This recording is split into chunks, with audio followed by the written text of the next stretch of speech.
Guys, ஆன்மீகத்துக்காக ஒரு காடு இருக்குது சொன்னால் நம்புவீங்களா? ஆமாம் கைஸ், ஆன்மீகத்துக்காக ஒரு காடு இருக்குது. இந்த காட்டில் தான் பல ஆயிரக்கணக்கான முனிவர்கள் தவம் செஞ்சதாகவும் இது ரொம்ப புனித ஸ்தலமாகவும் கருதப்படுகிறது. இது எங்கே இருக்குன்னு பார்த்தீங்கன்னா உத்தரப்பிரதேசில் இருக்கிற நைமிசாரண்யம் தான். வாங்க போய் பார்க்கலாம். இதுதான் சக்கராதீத். இங்கே தான் விஷ்ணுவின் சுதர்சன சக்கரம் நின்றதாகவும் அதனால இந்த இடம் ரொம்ப புனிதமாகவும் கருதப்படுகிறது. இங்கே வர பக்தர்கள் எல்லாம் இந்த தண்ணியில் முங்கி எழுத மூலியமா அவங்களுடைய பாவம் எல்லாமே நிவர்த்தி அடையுதுன்னு அவங்க நம்புகிறாங்க.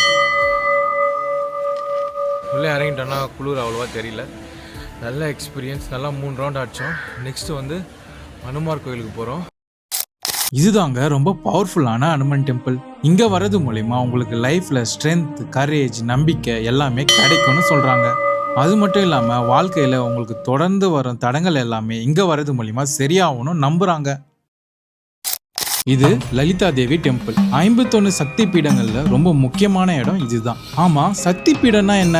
வாங்க நான் சொல்றேன். பழைய காலத்துல தக்ஷான்னு ஒரு அரசர் இருந்தாரு. அவருடைய மகள் தான் சதி. தன்னுடைய அப்பா தக்ஷாவை எதிர்த்து சிவபெருமான கல்யாணம் பண்ணிக்கிட்டாங்க. ஆனா தக்ஷாக்கு சிவபெருமான சுத்தமா பிடிக்காது. ஒரு நாள் தக்ஷா ஒரு பெரிய யாகம் நடத்தலான்னு பிளான் பண்ணுவாரு. உலகில் உள்ள எல்லா தேவர்களையும் கூப்பிடுவாரு. ஆனா தன் மகனையும் மாப்பிள்ளையான சிவனையும் கூப்பிட மாட்டாரு. இருந்தாலும் சதி நான் அவருடைய மகள் தானேன்னு அந்த யாகத்துல கலந்துக்க போவாங்க. அப்போ தக்ஷா சிவனை அங்க அவமதிச்சு பேசிடுவாரு. அதை தாங்க முடியாத சதி என் கணவரை இழிவா பேசின இடத்துல இனி நான் இருக்க மாட்டேன்னு அதே யாகத்துல விழுந்து தன் உயிரை அர்ப்பணிச்சுப்பாங்க. இந்த செய்தி கேட்ட சிவபெருமானும் அவருடைய நண்பர்களும் தக்ஷாவை அழிச்சிட்டு சிவபெருமான் தன் மனைவியான சதியின் உடலை கையில எடுத்துக்கிட்டு உலகம் முழுவதும் சுத்தி வருவாரு. அவரோட கோபம் உக்கிரமடைஞ்சு அவர் தாண்டவம் ஆட ஆரம்பிச்சிருவாரு. உலகத்தை சமநிலைப்படுத்த, உலகத்தை காப்பாற்ற விஷ்ணு தன்னுடைய சுதர்சன சக்கரத்தை பயன்படுத்தி சதியின் உடலை பல பாகங்களாக பிரித்தார். அந்த உடல் பாகங்கள் பூமியில் பல இடங்களில் விழுந்தது.